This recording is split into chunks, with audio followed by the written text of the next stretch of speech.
How to promote your Instagram. In this series of videos, we have broken down 13 totally actionable ways to do exactly that.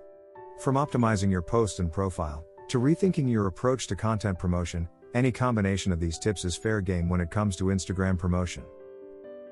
1. Ramp up your content production. There is no shortage of Instagram content you can publish to fill up your feed. Customer photos, memes, bite-sized videos, and that does not even scratch the surface of what is available to you. To figure out what performs the best among your audience, you're going to need to experiment.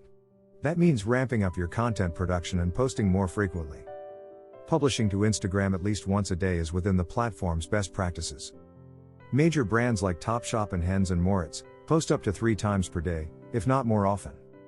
As you roll out more content, it is crucial to squeeze more engagement out of your following by understanding the best times to post on Instagram. Publishing a photo occasionally is not going to cut it if you want to stay fresh in your followers' feeds.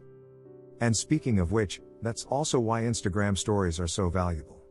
Off-the-cuff content via stories essentially allows you to skip the line and appear front and center in people's feeds.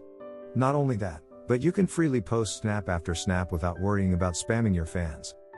The takeaway here is that Instagram moves much quicker than it did a year or two ago in terms of content. Brands should ramp up if they want to keep up. Anyway, the rest of 12 tips will be covered in the following videos. To make it easy to follow, we will cover 2 of them in each video. Would you like to learn more about marketing? Join us at digitpro.co.uk or follow us on YouTube.